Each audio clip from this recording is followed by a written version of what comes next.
Thank you. ありがとうございます。皆様こんにちは。どうぞおかけになってください。総理大臣岸田夫人。And I are so honored to join Vice President Harris, Second Gentleman in welcome you to the State Department. We're delighted to be joined by a remarkable group of colleagues, friends, and dignitaries. And a special salute to our colleagues in Congress who just witnessed a remarkable speech. I think it may be as well the first time that anyone speaking before a joint session has managed to reference the Flintstones. More about that later. Now, the very first time the United States had the honor of hosting a delegation from Japan was in 1860. Their journey then took 3 months to get here. Upon arriving, they were received first at the White House, then the State Department, for what I'm told was a boisterous dinner fueled by champagne, music, and dancing. We'll see what we do about that. The Japanese delegation observed a debate in the United States Senate. And at the U.S. Naval Observatory, they gazed through a telescope for their first ever close-up view of the surface of the moon. From the time of that inaugural diplomatic mission, generations of Americans and Japanese have their horizons expanded by the exchange between our countries. Since Tokyo's mayor donated the first cherry trees, we've heard a lot about cherry trees the last couple of days, to our nation's capital over a century ago, their blossoms are a way that many of us mark the beginning. Reminder of our friendship and its immeasurable impact on our people and on the entire world. I shared with the Prime Minister yesterday that people come from across the United States to Washington because of the cherry trees. It's a remarkable thing that this has become one of the most powerful symbols of our capital, and it's thanks to Japan. Over these past 3 years, we have invested tremendous energy into making this relationship between our countries even stronger. We've bolstered our security cooperation and increased our cooperation on renewable energy. We're deepening collaboration on artificial intelligence, on quantum computing, and on other technologies that will shape the 21st century. Together with India and Australia, we've revitalized the Quad. We've elevated trilateral cooperation with the Republic of Korea to unprecedented levels. Today, we're taking a similarly ambitious step with the Philippines. We're leading the G7 in meeting the fundamental challenges of our time, from helping Ukrainians defend themselves against Russia's war of aggression, to helping countries around the world build infrastructure vital to expanding opportunity. We're standing side by side in defending a free and open international order that, for decades, has bolstered our shared security and prosperity. That we've done all this in partnership with the son of Hiroshima speaks of the spirit of healing and regeneration that animates this exceptional relationship. Of course, the ties that bind us have been forged not only by our governments, but principally by generations of Japanese and Americans from all walks of life. And like the saplings that were brought here by the Prime Minister, these relationships took root, they grew, and they branched out in ways that were probably impossible to predict. In 1872, it was an American schoolteacher who introduced baseball to Japan. He taught at Kaisei Academy, the same high school where the Prime Minister would eventually play second base. Akira Kurosawa's 1954 classic, Seven Samurai, inspired one of our great westerns, The Magnificent Seven. Decades later, the American Best Picture, Unforgiven, was remade in Japan, with a cowboy traded in it for a samurai in Kyoto. In 1963, a Japanese trade official named Kishida was posted in New York City. And brought along his then 6-year-old son, Fumio. The future Prime Minister later said that his struggles at that time to express himself in a new and unfamiliar language taught him, and I quote, the importance of listening, especially to those whose voices often go unheard, and first inspired him to dream of a career in politics.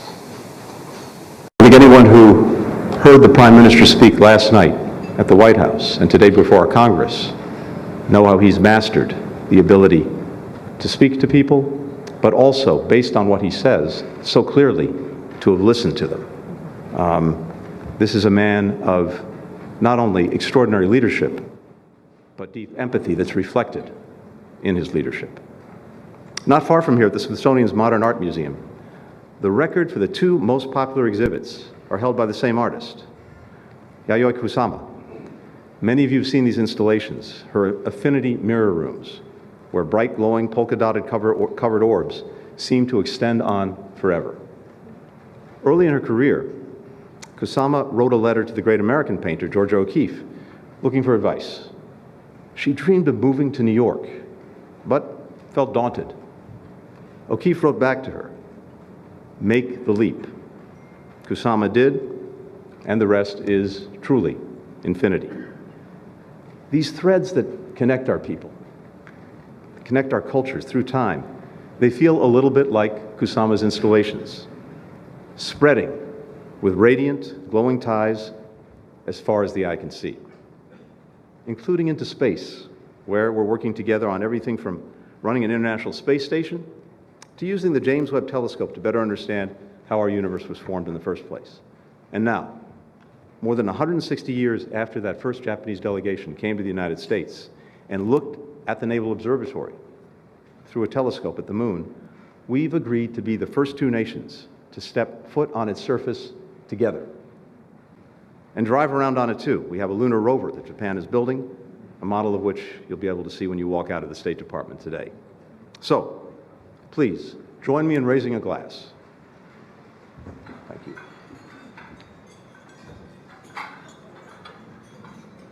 Thank you very much.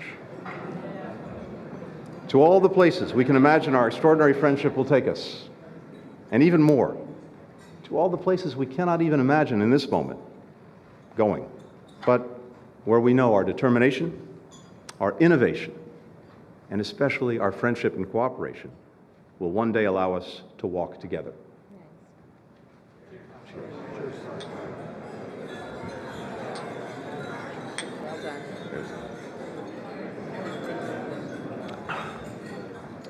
And now, ladies and gentlemen, it's a great pleasure for me to hand the microphone over to someone who, as Vice President, made her very first trip, foreign trip, in that capacity, to the Indo-Pacific, someone who has been leading our efforts these past 3 years to deepen, to strengthen our ties to our most critical partners in the world. Ladies and gentlemen, the Vice President of the United States.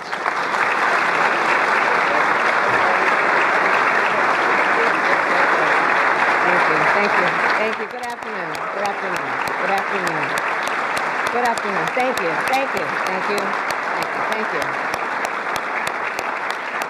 Thank you all and good afternoon. Secretary Blinken, Ms. Evan Ryan, it is yet again an honor for Doug and I to co-host this important luncheon with you and to welcome Prime Minister Kishida and Mrs. Kishida, and welcome again to all of our distinguished guests. I look around this room and I see extraordinary leaders of our two countries who are doing so much to lay the foundation and reinforce the work that we are doing at this level to strengthen the relationship between our two nations, and I thank you for that. Mr. Prime Minister, it is wonderful to welcome you back to Washington, D.C. As President of the United States Senate, I also had the great honor of co-chairing your presentation to the joint session of Congress, and you made quite clear that Japan will continue to be strong as a partner and a dear close friend of the United States. And Secretary Blinken mentioned that the Prime Minister made reference in his presentation to the joint session of the Flintstones. Many of us will remember the cartoon. I thought it was particularly poignant when he said, but he's not sure how to translate Yabba Dabba Doo. Mr. Prime Minister, we are so grateful for your commitment to our alliance. And I will say, as a proud daughter of California, I grew up surrounded by Japanese American culture and history, starting, of course, with learning about the Japanese emissaries who arrived in San Francisco in the 19th century, the first place that they visited in America.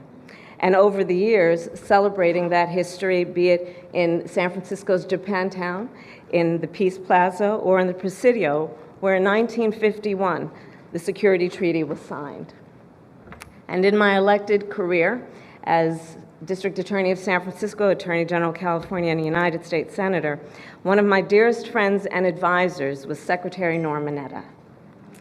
And as you may know, Mr. Prime Minister, because of Norm's Japanese ancestry, he was forced into incarceration by the United States during World War II, yet ultimately became one of the greatest statesmen of America.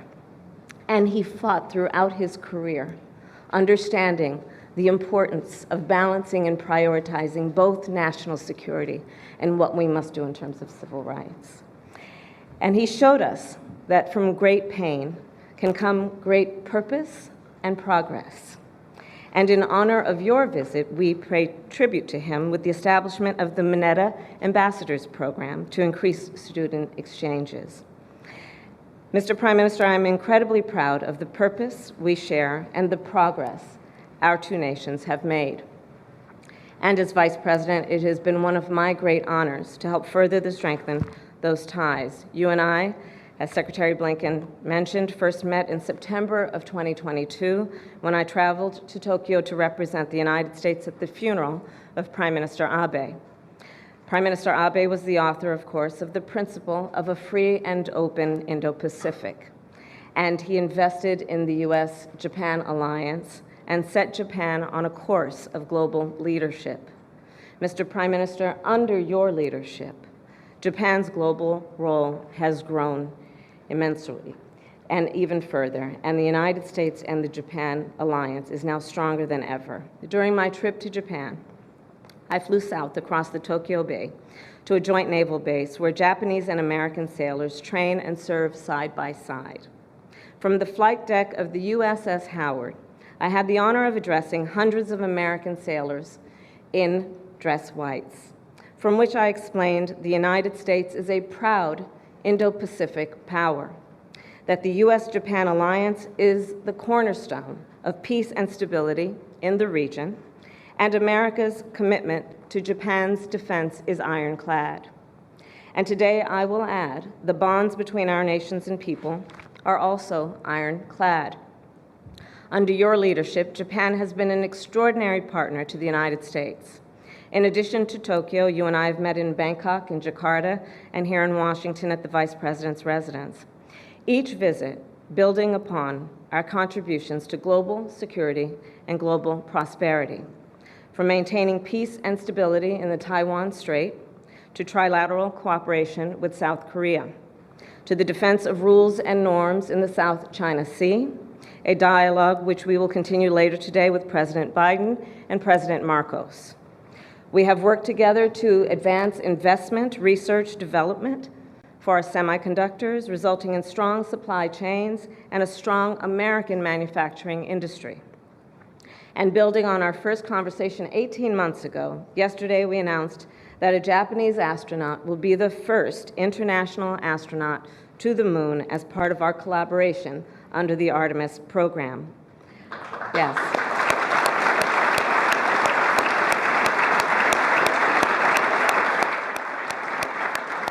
Ultimately, I believe the U.S.-Japan alliance is a source of great strength for the United States, militarily, economically, and culturally, and it is a force for good in the world.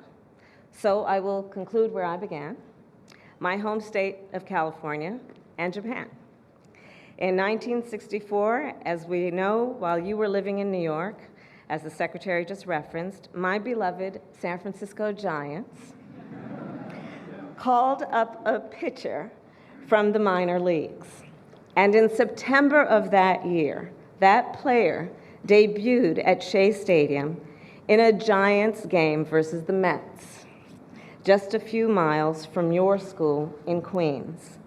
At that moment, Mashi Murakami made history as the first Japanese player to play a Major League Baseball game in America. And I'm told he quickly instilled in you a love for baseball. So I will raise a glass.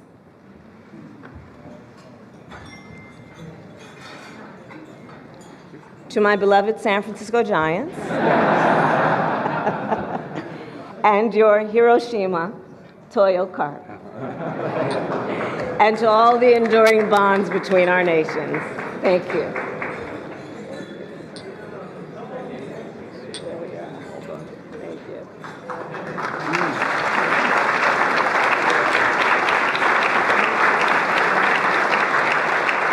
And now I present the Prime Minister.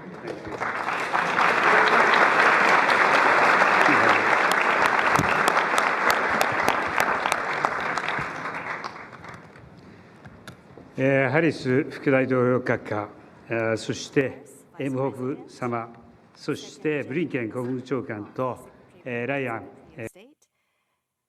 Cabinet Secretary Ryan, distinguished guests, thank you for hosting this luncheon. The script my staff drafted for this luncheon speech starts with the sentence, "Yesterday I had a fruitful discussion with President Biden."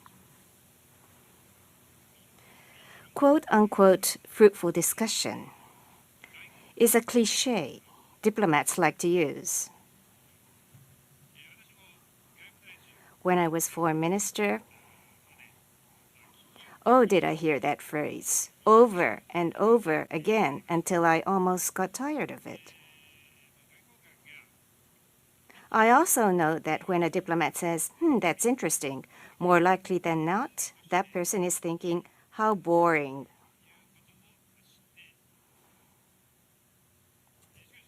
But there's one thing I need to make clear. Yesterday, President Biden and I literally had a truly fruitful discussion. And I say literally.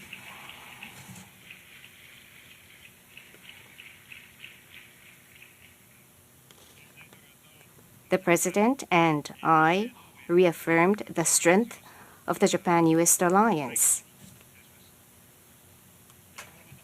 I will continue to work closely with the President to actively contribute to peace, stability, and prosperity of the world we live in.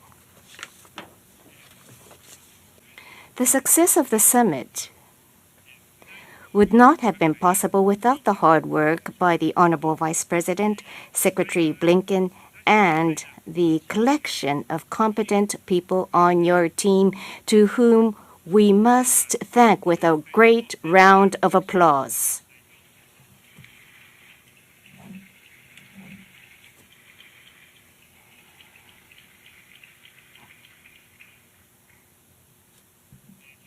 Let me quote a phrase in the Old Testament, Proverbs 27. Iron sharpens iron, so one person sharpens another. Iron sharpens iron, so one person sharpens another. Ask an expert what this means, and you will be listening to a lecture until sunset. I interpret this phrase to mean that when people with diverse values and ideas compete against and sharpen each other, something better is created.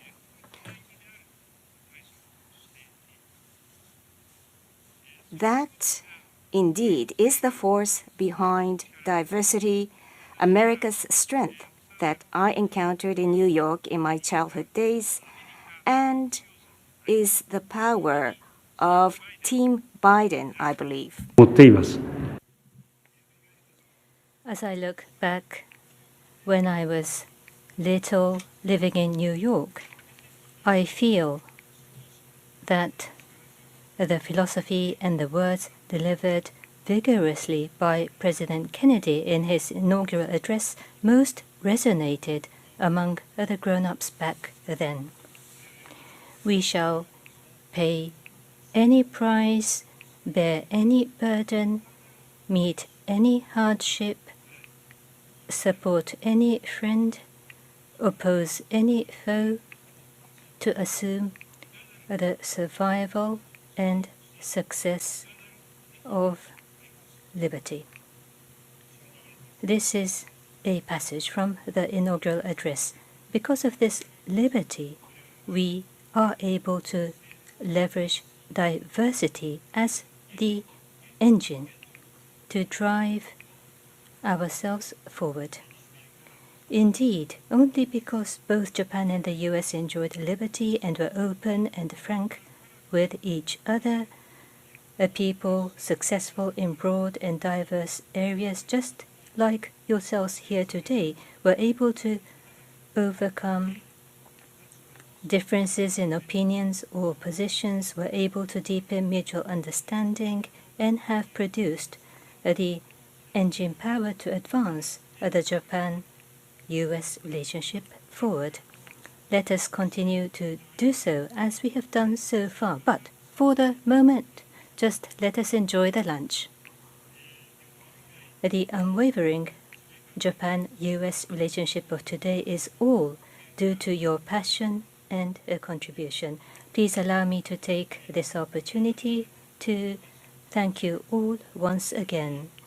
May I conclude my greetings by praying for the continued success of you all and for the further deepening of the Japan-US relationship. May I also raise a glass with you all?